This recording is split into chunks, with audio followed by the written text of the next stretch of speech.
Hi, everyone, and welcome to your first breakout session of the 2021 Leading Change Virtual Conference, Begin at Home with Pensola Parsons. My name is Catherine Michaud Smith, and I am on the marketing team here at GII. I'll be your facilitator for this session. Just a few housekeeping items before we get started. You've all already found the chat panel on the left-hand side. Feel free to introduce yourself, say where you're from, and post any questions for our speaker that you'd like to have answered. There's also a direct message area if you would like to send a message to an individual rather than the group chat. And on the bottom left of your screen, you'll find a closed captioning button. It says CC. You can click on that button to have automatic closed captioning added to the bottom of your screen should you need it. And the chat is saying I'm very quiet, so hopefully our tech people will be able to help.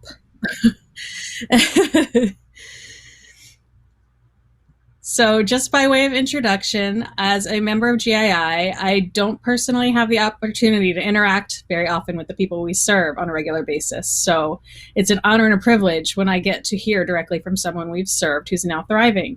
That's why I'm so excited to be the facilitator today to introduce Pensola Parsons. I'm not going to give too much away because she does a fantastic job all on her own. But what I will tell you is that when she gave her speech as the 2005 Graduate of the Year to the crowd at Delegate Assembly, there was not a dry eye in the house. So you might want to grab some tissues if you don't already have them. Pensola, please take it away. And it's such an honor to be here for the Leading Change Virtual Conference. I just want to thank you very much. I just want to say that up front that my story is not sugar and spice and everything nice. And I do not tell my story for shock value.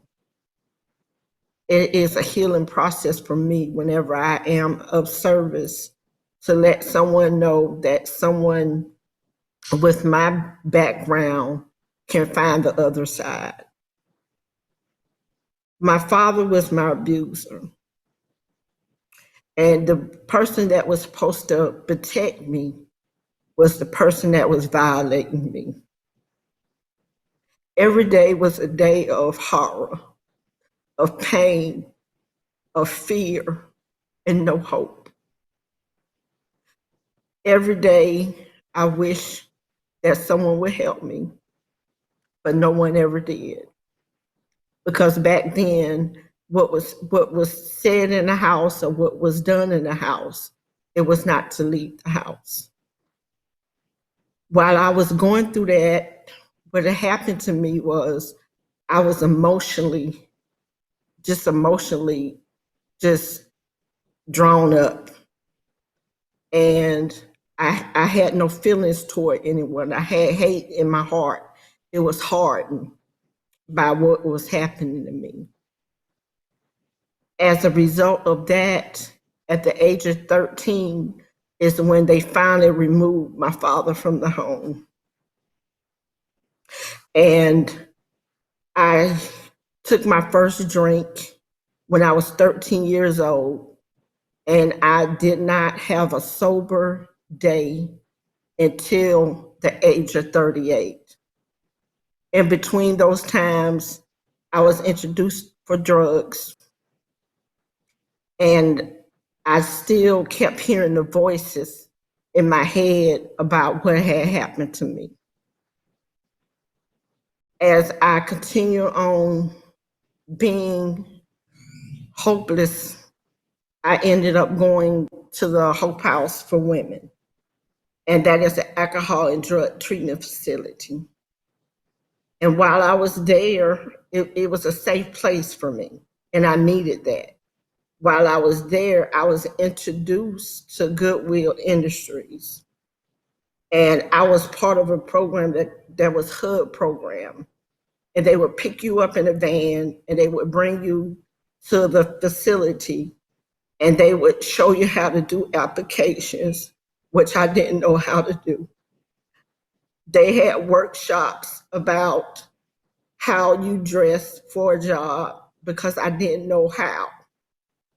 Because the way that I dressed was not appropriate for a job. They also helped me expunge something from my record that helped me get a job. And the first job that I had was an alcohol and drug treatment facility. So the places where I used to be locked up in, I was now working. And I would like to say that that was a job that I took very serious because I ended up getting that job. I was a cook and I made it all the way up into assistant unit director, where I had 6 staff and 26 residents that I was over. I also, while I was there, I won a lot of awards while I was there. I was there for about 10 years. And I was the 2003 Edgar James Helms Graduate of the Year. In 2004, I was Goodwill's Graduate of the Year locally. And in 2005, I was Goodwill Industries International Graduate of the Year. I couldn't believe that anybody had wanted to hear what I had to say when they asked me to speak in front of the assembly.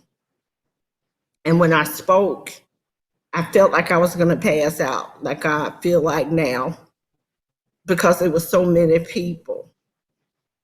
And I want to backtrack a little bit. While I was at Goodwill with the program, they gave me temporary employment where I was placed at the desk with Miss Margaret, and she showed me one thing that changed my life.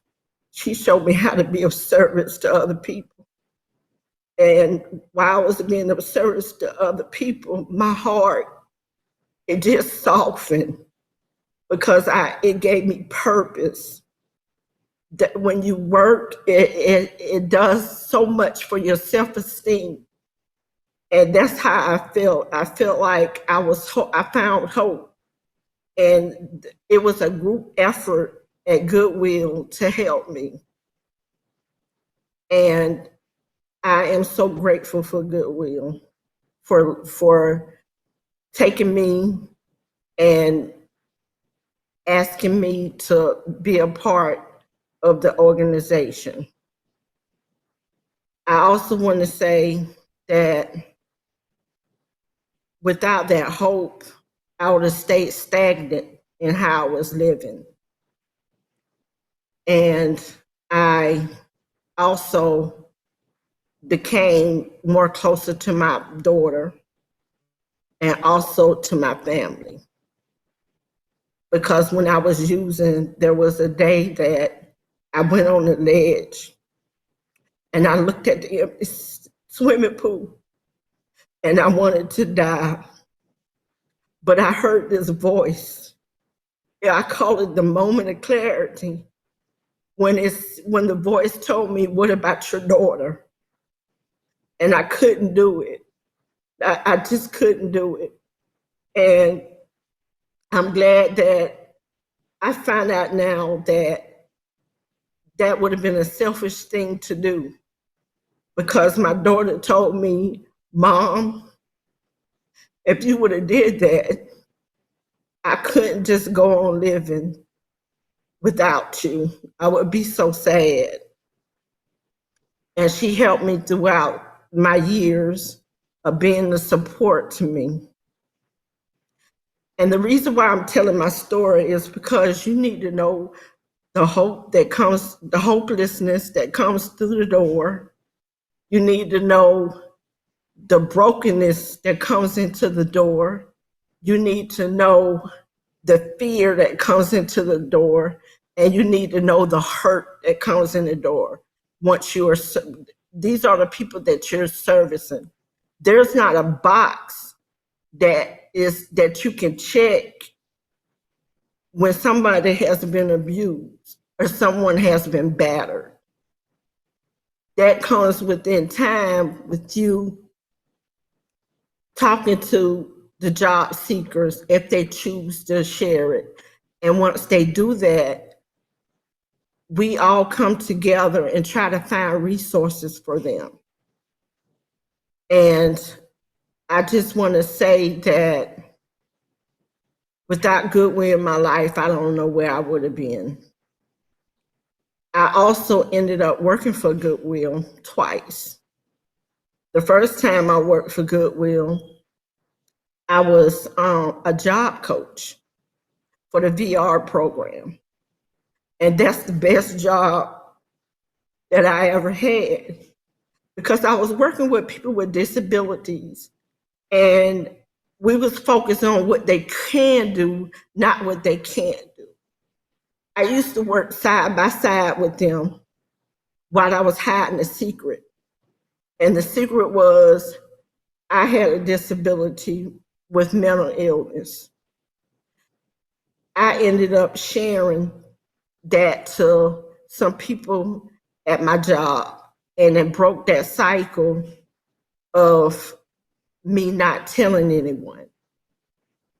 And while I was at a job coach, I actually got training in the back, and I would work side by side with the clients.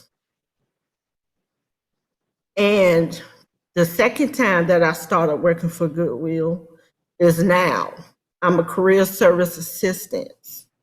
And with that, I'm able to help job seekers like the HUB program helped me. We are helping people with resumes. And I have a great teacher. Her name is Ashley. And while we're helping them with resumes, someone came through the door and said, without y'all helping me with the resume, I wouldn't have a job. And that fills us up with joy when that happens. We've had people come in and say, look, I was working for a contractor and I end up getting hired permanently. And these are some of the things that Goodwill does, and they do it well. I want you all to know that what you do does matter because it mattered in my life. And I hope that this story can help just one person. It can help one person. I would like to say on October 31st of this year, I will have 20 years clean. And I remember when I couldn't keep a day without using. And I am so grateful for the help that I'm getting and I was getting because it was a group effort. When Goodwill used to track me when I was in the HUB program and I graduated, they used to check on me and they was like, well, how are you doing? How's the family doing? And that meant a lot to me, and Goodwill has followed me throughout my life. They have kept in contact with me. They have helped me. I can't believe what I'm about to share now, but it's on my heart. It was about a year and a half ago that I had a mental illness crisis. And my daughter took the reins. She took my phone and she called everybody in my contact. And she told them what was going on with me. And no one judged me. They got me help. Goodwill helped me. There's some people that know what they done for me. And I just want to tell you, I thank you for the bottom of my heart. Because I believe that I'm a family. We are family. And without you all, the content of my life would be very small. The thing that Goodwill has done, it gave me a quality of life and abundant living. And I just want to just thank you so much for that. And in closing, I want to say that I really and truly appreciate everything that you have done for me. And I just want to thank you. And that is all that I have to say, but I want to tell you again, thank you very much. Thank you so much, Pensola, for sharing with us today. Um, Many of us were just in the kickoff session with Aronde Creighton, and the topic was being courageously authentic. And you are such a power of example of that. He got on screen wearing a suit and tie, and he threw off his coat and he threw off his tie and got more comfortable. And you did the same thing just by breaking the ice, telling us you felt like you were going to pass out. And I completely understand it. I'm just facilitating today, and I feel the same way. I think we all kind of get these nerves when we have to present. So I completely understand it, but I really love that you were able to come here today and share your story and be of service to us. Um, I've been checking the chat for questions. I don't see any, but everybody is thanking you so much for sharing your story and congratulating you on your sobriety. 20 years. Whew. I'm sure it wasn't all easy, but you are standing here today. You got through your crisis, and I am very proud of you personally. So I just have a few questions for you. Hopefully some people will pop some in the chat as well. But it's been 20 years and Goodwill's followed you along the way. But what would you say were your most beneficial services that you participated in through Goodwill when you first came in, and even now if you still do? The most beneficial was actually, like I shared about, was the HUD program, because they helped me to become stable. They helped me to have focus. It's through them when I end up learning about service that I got joy. I found something and it was joy. I didn't know what that was. I found peace. The second one would be when I was at the VR program, when I was working with people with disabilities, and I was helping them find out what they, like I said, what they could do instead of what they could not do.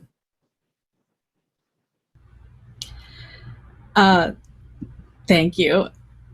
You can tell I'm nervous because I'm not used to these things going in and out. So everybody just bear with me. What would you say is the most gratifying part of your current job now that you're back with Goodwill for a second time? The most gratifying is when they come in and they were saying that they have found a job, or they are no longer homeless.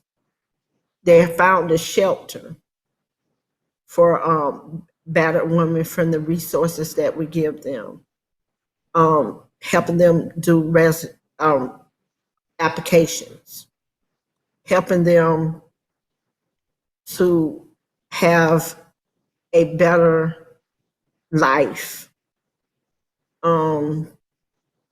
That's it. That's what I feel. All right. I work for the international office, so I don't get to interact with people on a daily basis the way you do. I could just imagine seeing somebody come in feeling hopeless like you did, and then having the kind of life that you do today. It's really incredible. That's why I'm so glad I get to be here today. I just want to switch over. Scott in the chat asked, for someone coming in new to our services, what do you find the most important initial service or duty we can offer, or resources? The best one that we can do is when they come in and they do the job search. We help them with the job search to try to find an employment or a job. We refer them to Ability One. We refer them to staffing. We refer them to HCE. We refer them to Helms College, so that the organization can work together to help that person. Because if we can help just that one person, it was worth it. Can you tell me what HCE is? I'm not familiar with that. Elms Continuous College. Oh, okay. Um, and we have another question in the chat from Heather. She says, sobriety is a day to day struggle. What motivates you to stay sober and live the fulfilling life that you have now found? The thing that keeps me sober is I don't want to let people down that believed in me. I don't want to let my own self down. I don't want to be trapped in that cycle of abuse anymore. I don't want to have that pain that I had every day. I don't want to be homeless again, jobless again, penniless again. I don't want that. Those are things that help me stay clean and sober. I also am able to help others stay clean. And I do that. Like I said, that's service, and I didn't know what service was until Goodwill taught that to me. I'm a service of others and letting them know if I can do it, they can do it. And let them know that don't pick up no matter what. And that's what I do. I don't pick up no matter what, no matter what's going on in my life. I just won't do it. And if I feel like doing it, I tell someone that I feel like I want to give up. And there's no giving up for me because I love the way that my life is going. And like I was saying, I have of abundance of life within me. That is very beautiful. One thing I've heard a lot is don't pick up and go to meetings. And even if your butt falls off, to pick it up and take it to a meeting, stick it in that seat. So I completely lost my train of thought again. I'm sorry. When I was looking at more about you for this session today, I Googled, because I know we create videos about our grads and achievers over the years. And I Googled Goodwill Industries International, Pensola Parsons. And anybody, you can go and do this after. There's a video out there that we created about Pensola when she became the graduate of the year in 2005. And at that time, she was working with others in recovery. And I just wanted to ask if you are still working with people in recovery, even though it's not your full-time job, and how do you feel when you're doing that? I am still working with people in recovery. I give them rides to meetings. I listen when they want to talk. I don't give advice. I just give suggestions. I do I t- I do 12-step work with them. I I share my story with them when it's appropriate. And I just let them know again, if I can do it, they can do it too. I answer the phone whenever they call. I am available. I am open for the people that do call. I feel like it's a two-way street because when I'm helping them, they're helping me. They're helping me stay clean. I just let them know that on the other side of this, it's a life worth living because we was just existing. We was not living. And it feels good to be able to live. I really appreciate that personally. In the chat, we have Catherine who says, thank you for sharing. Your daughter is such a blessing. So glad you found Goodwill and found your calling of helping others as well. And that actually brought me to another question. You mentioned that thinking of your daughter when you were looking down at that pool is what made you not, and you decided to continue on another day. I was wondering what your relationship is like with her today, even after your crisis a year and a half ago. Um, we have a very strong relationship today. Before that, I only would see her once a year while I was using. She only saw me one day, and that was her birthday. She wouldn't see me any other day. And that had an effect on her life. And when I first got her back, because my parents had her, we had a rough start. And I remember her telling me that one day she said, "I hate you." And it cut me to my core because she looked at me and said, "There's nothing different from you. Different. There's not a difference from you." And we went to counseling. And when I was in counseling, we learned how to love one another. So I reached out and had get help because I was, I didn't know how to be a mother. And so what I was doing, I was like just telling her, yelling at her and things like that. And I didn't talk to her like she was my daughter. But we have a great relationship now, and we're so close. And she tell me we talk every day dealing with the pandemic. The pandemic can't keep us apart. She tells me we tell each other every day, "I love you." And I love her with all my heart. She's my heartbeat. And my family has been brought together because we wasn't close. But when I went through my crises, everyone came together to help me. And we started a relationship with each other where it's got better. And they are there for me, and I am there for them. And we love each other. And that's what the power of changing your life. You're able to have these things. Like I said before, I have joy. I didn't know what that was. I have joy in my heart today. Wow, your daughter sounds like a reason to stay sober all on her own. I just touched. Um,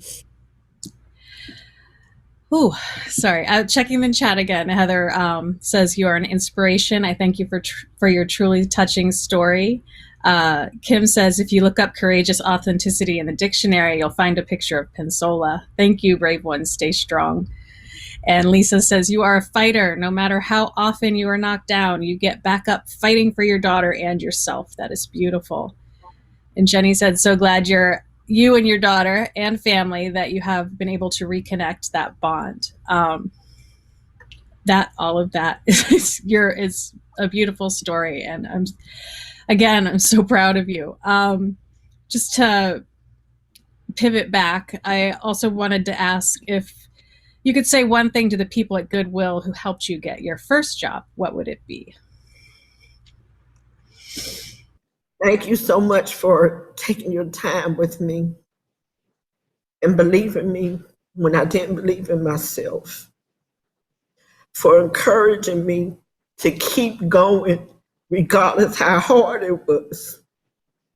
It was hard for me to be around people without me just walking by me without me shrieking, uh, thinking that someone wanted to do me some harm. And I thank them for, I keep saying service, but that's the most important thing that I could say. They taught me about service, and they do it so well. Goodwill does.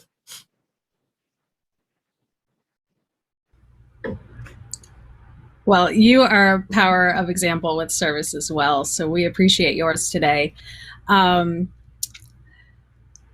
I have one more person who came in and said your story will inspire others to keep moving forward no matter what. Life doesn't have to stop with one's tragedy. You found the strength within to keep moving forward. You are inspiring, and thank you.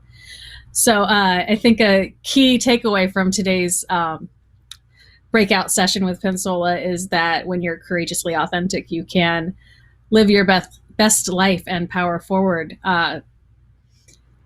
We still have about 17 minutes left in this session, but I believe we've run out of our content early, so you guys might be able to take a little bit of a break. But before you go, I just want to thank you again, Pensola, for